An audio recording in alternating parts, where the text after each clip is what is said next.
Hi, I'm Bill O'Keefe. Welcome to One-on-One. Is your life out of balance at times? Well, if you want to focus on your positive mental attitude, stay tuned for our next guest. His name is Jim Tuman. He's been on ABC, NBC, CBS, The Today Show, Oprah Winfrey, Charles Kuralt, and the Hour Magazine program. He's been featured in Newsweek, USA Today, Business Week, Washington Post, LA Times, and our own Detroit News and Free Press. He's a motivational speaker. He deals mostly with students. Today he's going to deal with us, students and adults. He's a graduate of MSU, go Spartans. He has delivered his message to over 1 million students in over 1,000 schools across the country. Jim, welcome to the show. Oh, thanks, Bill. Thanks for having me. Appreciate it. Think back many years ago, pre-MSU, all the way to where you are today. What got you involved in this? You were a student once. Yeah, I was a student. I almost remember those times when I was. I was a high achiever kid. I virtually had it all. In high school and college, I was highly visible, very active on campus, an athlete, a scholar, and inside was living through tremendous pain. And I'm a product of 3 suicide attempts in my life. And growing up in a high achiever family, love was based on performance. So the more that I performed, the greater the love. And when you're a shy, insecure boy, as I saw myself. Inside. Inside, The yeah. outside was bubbly, gregarious, student council. Yeah, nobody knew.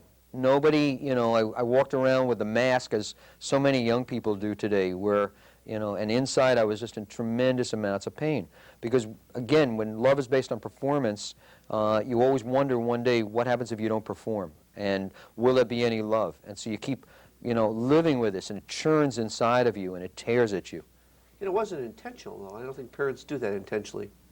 Well, I think parents sometimes... we set goals for our kids, and our kids should be setting goals. Exactly. And sometimes, and the one thing that young people across the country have, it's the one phrase that keeps coming up time and time and time again. And they keep asking me about it, and we keep talking about it in the programs. And the whole concept is, I don't feel safe. And young people don't feel safe to be themselves. They're living up to other people's expectations. They're being asked to do things that maybe, is incongruous to who they are inside. And so they're constantly at odds and struggling with this. And my goal in this work, and has been now for the last 11 years, is to give young people a voice, to tell us adults what they want and need rather than us guessing. Rather than, remember the teenagehood, we all went through that. We were very visceral, emotional, and perhaps demanding without realizing, our old emotions were going short-circuiting all the time. And you're being pulled in 20 different directions. And today, young people are being asked to do something that when you and I were growing up, that's, there's 2 things now that I am seeing that are prevalent now that were not when you and I were growing up. And one is the incredible divorce rate. I asked the question in my assembly, how many kids come from divorced families? Never meant to show statistics, just meant to show we don't know each other before we get married. When I do, I've never done a school under 50%. When I do California schools, it's 90 and 95%. So when you look at a room of 3,000 and 4,000 kids, which is my normal audience, and you see this sea of hands go up, it just shakes you. And you realize that there's no good divorce on kids. The kids are going through tremendous amounts of pain because their whole support base, which is their family, is being torn apart. And they don't have the onion skins and all the ways that adults have to get out of conflict. Adults are struggling. So you can imagine with kids with virtually minimal coping skills and very little in what they know as sophisticated support, they just have very little places to go. You left MSU, you had a career, you're a high achiever, yet you had some internal problems. How long did it take you to get your life back together? Well, there isn't a speaker alive, if they're not gut level honest with you, that is not teaching the stuff that they need to learn. And I'm exactly the same way too. Each time I get in front of an audience, it kind of just keeps me focused and keeps me directed in terms of fuel. What I need to do with my with my life. I think it's a constant growth process. I don't think anybody ever truly gets there, and I know I can speak for myself that I learn more from young people than I actually give. There's never a day that goes by that that somebody doesn't give me some insight. Young people are real. They're open. They're willing to be honest. They're willing to tell you what's going on. Very few speakers want to talk to young people because they're a hard audience. They're, you know, They already have a lot of ideas. Don't know why. if they don't like you, they're going to eat you up alive. And so most speakers don't want to face that because it's, you know, it's a tough road to That's go. a challenge also for you. You mentioned before you get yourself into a frame of mind or a set to make those type of presentations. Yeah, when my preparation time of a half an hour before my talk is almost a must. I mean, if I'm not focused there, I can't, you know, I can't live at an optimum situation in terms of my message. What do you tell people? What do you tell adults? We're all frustrated. We know too much. The media, we can find out in a nanosecond if I'm rich or poor by the stock market, Right. what's happening in L.A., what, you know, what tragedies. We getting too much stuff, Jim, do you think? Too much to sort? You know, my feeling on this bill is that there's a simplicity of life, my whole message to adults and to young people is that life has no guarantees. Now is the only moment that we own, and to tell somebody that you care about them now, to let them know that they are loved and they are wanted and they are, you know, that you cherish them. And I did a program in California that stands out. It was just about 6 or 7 months ago, and a young girl got up. There was 3,000 students in the room, and she got up and she said, "My father gives me all the stuff he thinks I could want. I wish he would just come home and hold me." And every kid, Bill, got up on their feet and gave her a standing ovation. She had snaked her way into the nerve of every one of those kids and into the heart of every one of those kids and said what they really wanted to say. I have all the material things, but I don't have the emotional support and the loving. We all want to hear that we are loved. Yeah. I mean, Buying a new Porsche doesn't do it? No, and that's the whole essence of my message. Yeah, okay. I have kids tear up money. It's a real interesting thing. And then I'll stand there for sometimes 3 and 4 and 5 hours while there's a lineup of kids, and I'll tear off a part of the dollar so that they can remember people first and things second. They'll never be alone in their lives. And that's the simplicity of it all. I mean, we've just faced in the last couple of weeks, you know, tremendous tragedies. I mean, the earthquake in California and the fires in California and the floods in the Midwest and, you know, and things that are unpredictable. And, you know, our life hangs in the balance. It's so fragile. We just don't know. Take time. Yeah. If we all, if everyone, it's my feeling on this. If somehow when we were born, somebody just handed us a card and said, "Bill, this is your last day on earth. This is it." You know, our whole lives would change. I mean, all the things that we feel are important, you know, would not have importance. I ask the question of parents in my parent program because I do a 3-part program. I do students in the morning. At what age? Let me get back. What age is students can listen to you? I'm now working from an elementary on up. But what about that first and second grader? They are struggling again. The divorce rate is tearing kids apart. Because they feel that it's my fault. Yeah, they take that sense of responsibility on themselves. So I'm working, but my primary focus is middle school on up to college. Middle school, junior high school, and college. And I'm working that spectrum. And then I work with adults. I work with parents, and I work with staff. My staff and service is called Kids in Pain Are Difficult to Teach, which is my whole philosophy. My parent program is called Taking the Fear Out of Parenting. And because that's one class I never took, having 2 children, right? We had them. Now, where did I get the knowledge? I had been college educated and trained. I had all these professional sales training classes. And doesn't now we come have with an owner's manual. Yeah, that's right. We have a little baby girl. And you just sort of, "Oh, hello. What are you doing?" And my wife's a teacher. We're all this education means nothing at 2 o'clock in the morning when they're hungry. Exactly. You throw it out the window. But you're right. There isn't one. Why don't we spend more time doing that? Parents are torn. I mean, you know, we're all looking to, you know, to survive. We're all looking to thrive. We're all looking to figure out how, you know, how to make a living.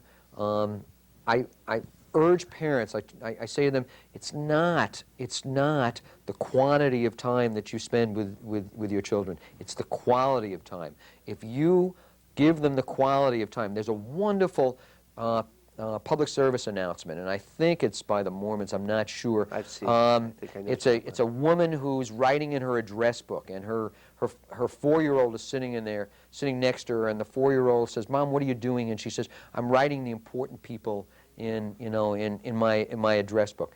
And this beautiful young boy says, "Is my name in there?"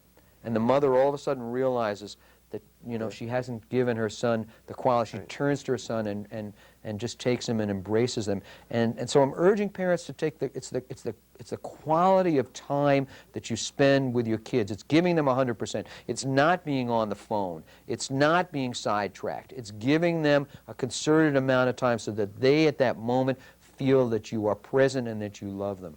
As adults, are we ever too old to overcome some of our shortfalls? Well, we're all a product of what we've inherited by our own family. I mean, the good and the bad. And I start out my parent program by saying to parents, let's break the negative cycle. All the things that you have learned as an adult from your parents, if you continue this legacy of pain to hand it on to your children, all it's doing is it's a continuum, and it doesn't stop. And so it's got to stop by the awareness, by realizing that we inherited from our family, some really negative things. Don't stay out past midnight. Don't play in the street. You remember those? I mean, you know, in 1960s, where I'm going back, I mean, we hadn't landed on the moon yet. Mm-hmm. And somebody would have said that in the 60s, well, that's that weird person. The word nerd may or may not have been invented back then. I don't think it was. When I was in college. So you see stuff now that the kids have. I mean, in a computer, they can tell you in a nanosecond what's happening. Mm-hmm. It took us. I had to research, you know. There's a library that doesn't have a computer in it. And it's a different set. Our kids today are just nanosecond thinkers. And that's what's scaring me. I have to tell you that one of the things about this whole computer age, for all the pluses that are there, the negatives are that we're starting to rely on, you know, a piece of equipment, and we're As you know, the answer. Yeah, and the one thing that separates us from any other species is that we're able to share our feelings. We're able to talk from the heart. We're able to let people know what's going on inside of them. Now, computers, people can talk to each other around the country, you know, via computer and never see the face of the person, never feel what the person is going through. And so this is scary to me. Bulletin boards. You know, and it's impersonal. Mm-hmm. Don't know what's happening. It's continuing, and at some point, you know, again, we need this human interaction. I was in Australia a couple of years ago on a national speaking tour in Australia. I was invited there by the government, and I flew this 747-400 series that, and I got it. By chance, I was on my way back in Sydney, and I was in the coffee shop, and I was sitting next to the captain of the plane who was going to fly me back to the States that night.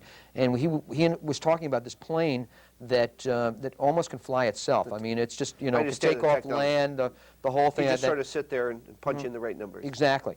And I said to him, I said, there won't be any need for you after a while. And he said, no, that's not true. He said, there isn't a person alive that would want to get on a plane knowing that there was no one in the cockpit to deal with these controls manually. So we need this human interaction. We can't, you know, as sophisticated as we are in a computer situation, we need the human interaction to know that we're still grounded. You know, we took man and machines a step farther. We're going to eliminate the man part of the machines. That's what built the country. I mean, it was basically men and machines, and now we've got the machines doing the work for us, so we're free to think. I mean, with a computer, if I had to do research and just think, you know, it'd take 4 or 5 hours, maybe in a computer in 15 minutes, I could get the work done. I don't have any thought process. It's done. The final report's done. It's printed out. Now I still have 3.5 hours to fill up the time. What are the students telling you? Are they frustrated out there, these kids? Young people are, they're asking for adults to be real. You know, I had a wonderful experience about 2 weeks ago where I had an 11-year-old girl call me up on a Saturday morning. She was having boyfriend problems, and I got off the phone. I had this big smile on my face. I said, you know, I'm 52 years old, and this young girl is calling me up and asking me about her boyfriend. And what I've attempted and what I've asked adults to look at is an attempt to be real to young people. I mean, it took me a long time to openly admit to the world that I was a product of 3 suicide attempts, because I thought, you know, what are people going to think? Are they going to, you know, they're going to look at me in a jaundiced way? Are they going to, you know, think less of me? So I always covered it up. But it was real. I lived through this pain. 3 times? Yeah. And what I discovered about young people is that they, you know, they want to know that you know, that adults are real. They want to know that we live through some pain, that we have some struggles, that we have some difficulties. And this It opens always the is door. a 9 to 5, the white picket, the White House with the picket fence around it and all that, and the 2 station wagons. There's a tendency for parents to, you know, to what they feel is guard their kids against, you know, they're afraid of losing the discipline edge. So what they do is they don't let kids know what's going on inside of them. So that their reasoning is, well, you know, I'm gonna keep my kids from, you know, from some pain. The reality is that kids find that there's a relationship that's built closer to their family by their family being open and not being, you know, this kind of pie in the sky, you know, Everything's great. Leave it to Beaver type of family. It's not happening today. And if we're honest and open, you know, with our kids, they get a chance to feel some ownership in a family. They get a chance to feel that they have some value. It's a whole self-esteem issue. And it's the same thing in class. I'm urging staff, you know, teachers to say it in front of kids, look, they don't have to be revealing or open or vulnerable or tell them the exact problem, but they can get up in front of the class and say, look, I can't give you 100% today. I haven't got 100%. I've got some issues that I'm dealing with. Can I ask for your support? And it's an amazing thing that kids then have some ownership. Then they feel like they can be supportive elements, so then they feel they have a higher self-esteem, so then they feel like, you know, they're worthwhile. They're part of it. Exactly. Well, you know, you go back, let's go to the finance, the bottom line. A homeowner always takes care of the property better than a home renter. I mean, that goes back, because why? Because you're there, it's yours. So the same with what you're saying, same with life, buy into the family. As a parent, how do you do that? Do you say, well, we've had some problems here and we're trying to overcome this? I mean, kids don't understand the finances a lot of times and stuff. We share job, work experiences. You bring the kids into the family. I mean, you bring them in by giving them a chance to have some, I go back to the word ownership, in the family situation. They have some sense of responsibility. They know that there's some struggles. Then they get a chance to really take some active roles in them. And I think that this is, you know, again, you can be too protective of the kids. And the fear is, as we speak, Bill, there are hundreds, if not thousands, of parents who are watching this who are in tumultuous relationships that wish that they could be out of it, but they're staying in it because of the kids. And That's not good. The danger is that the kids are seeing it anyway. There isn't, you know, most of the kids that I know are so astute, and they see the problems in their family, and they see the difficulties, so you're not protecting them from anything. So again, the more that you can, you know, you can help these kids by giving them some sense of ownership and responsibility in the family, because at some point, you know, we're all going to leave as parents. I mean, you're going to have to send your child out in the world, and you're going to hope that you're giving them the tools to be able to make intelligent choices and to stand on their own. You know, one of the things I was just thinking, and I happened to smile, I was talking to, years ago, doing some work with the JCs in leadership training. I was part of the Family Life Development Series. And I was saying, at times my wife and I get mad that our daughter didn't pick up her room. And he said, why would you get mad? He said, let me give you the word, her room. If she chooses to leave her dolls where they are, why mess with it? You know, and as a parent, you say, well, that's my room. But really, it's the kid's room, and you should at least have some leeway. You know, this is your room. If it's like this, this is what happens. But as a parent, you don't think of that. It's so easy. And I think that's what happens. We try to say, I want everything to be our way, rather than let's share it. How would you like your room to look? And then you get in the power struggle, and then a kid feels less than who they are because you're imposing.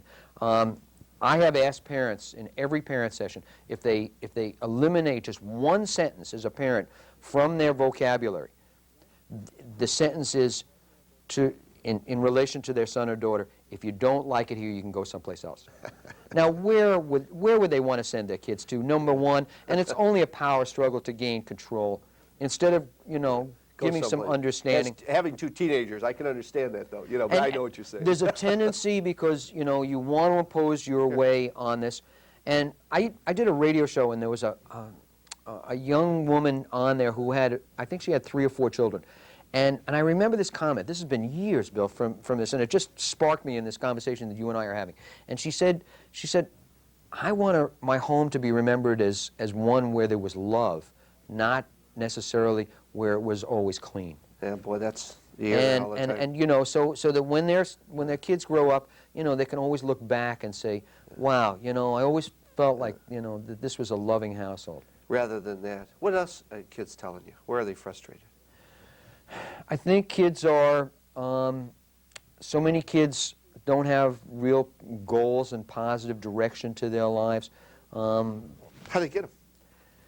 It's just not being taught in school, and it's an essential part of education. I got into this work because I believed that you know, we need to have real-life education. I mean, I used to run a program called Dialogue, which was hands-on education for high school students. I'd have them stand on unemployment lines to feel what it was like to be unemployed, have them spend a day in a wheelchair, feel what it was like to be disabled, take them to the supermarket. That was the article, one of those. That was awesome. I mean, yeah, and I believed in that.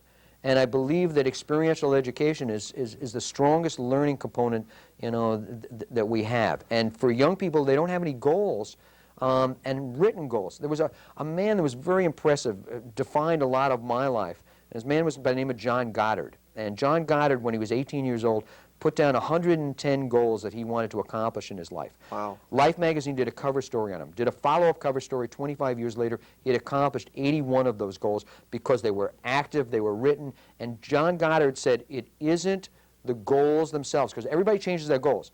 15 minutes after you and I leave, you know, this interview, right. you know, our goals could change. Survive on the expressway. It's the process of goal setting. The mindset. Yeah, It's exactly. it's developing the focus, and that's where the balance comes in that you talked about for the whole show. Every New Year's, I put down 5 categories of goals: career/financial, material things, health, family, and relationships. And the 5th is how do I want to be remembered. And I write this down at New Year's at 12 midnight every New Year's, every year, and I write it down, and that's my goals for the year. And I take a few minutes, no matter where I am, in the middle of a party, in the middle of, you know, traveling, Jim goes, whatever out in the back. Yeah, I sit down and I write these goals. They're important to write down. Exactly. You put them up on your mirror. You focus on them every day. It's given my life a tremendous amount of meaning and a tremendous amount of fulfillment. Yeah, it sounds like it. The kids doing that? What's been the responses? I mean, you had 1 million kids, 1,000 schools, you've got letters, you've got all kinds of testimonials. What do the kids tell you?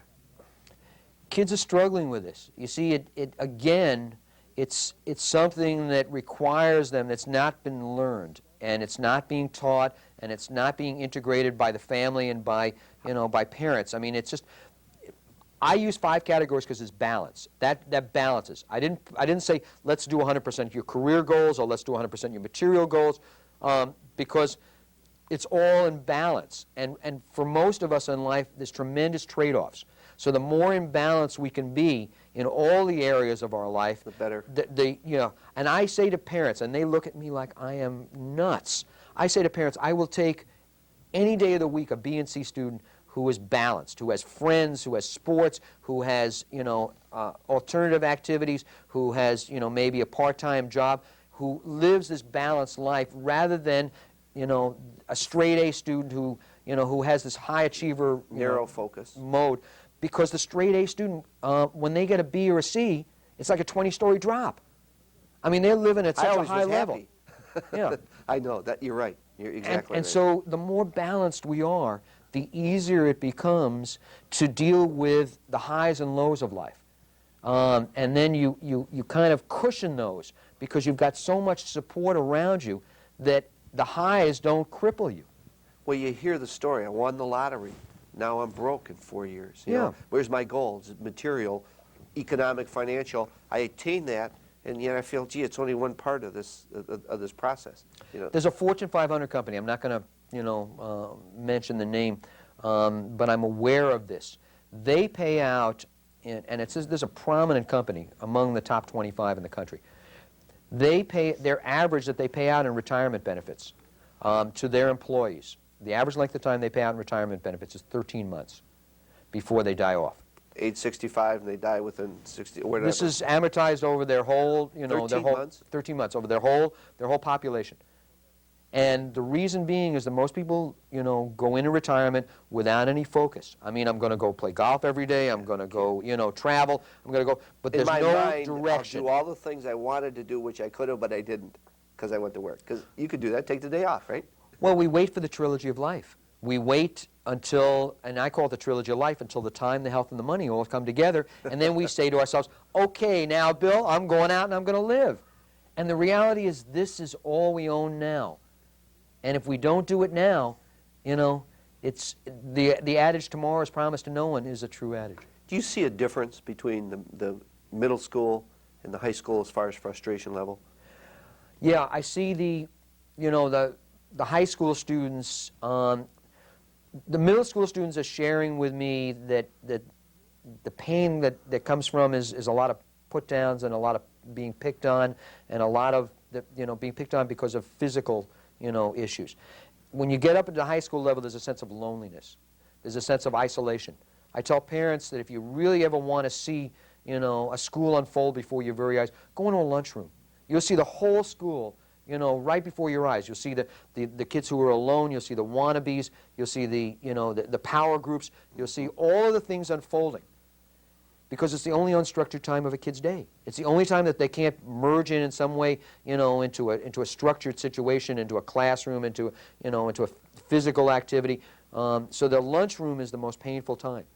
So that sense of isolation. I'm going to go with Jim or Louise or Lucy, but I'm not going to go with you today. That type of thing. So I have some inner guilt at the worst possible time because you're trying to eat and digest. Well, the kid who's doctors sitting will tell you that's alone, not Bill, good. the kid who's sitting alone he is constantly, day in and day out, realizing the pain that he has no relationships in the school. And so the sense of loneliness and isolation is tearing kids apart. Well, let me give a positive thing. If you had that lunch program, why not have a goals program? Is education stifling?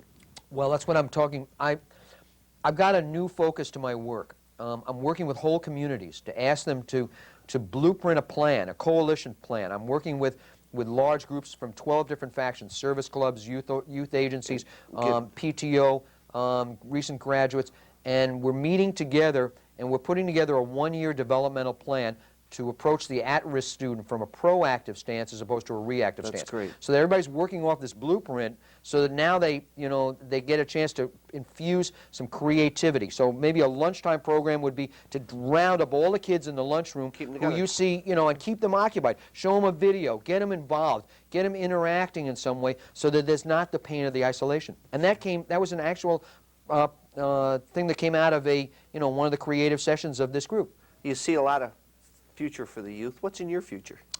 I'm going on a world tour this spring. I was invited by 14 world leaders to talk about the breakdown of families. I wrote a letter to all the world's leaders asking them to look at pain in kids and what they can do in their administration to negate the next generation from experiencing the same type of pain. Wow. And I never thought anybody would answer me. It was like, like the movie Network where you open up the window and you scream out and you just, you want somebody to hear you. Sure. I got invitations from 14 world leaders, so one person can make a difference. And I believe that now in my heart. That's great. Well, you sure made a difference to us today. Our guest has been Jim Tuman, Positive School Support Group, and he's been very welcome here today to share with us his concepts and ideas and motivation in students. Jim, thanks for being with us. Oh, thanks, Bill. This is great.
Please give to the Michigan Vietnam Monument Fund.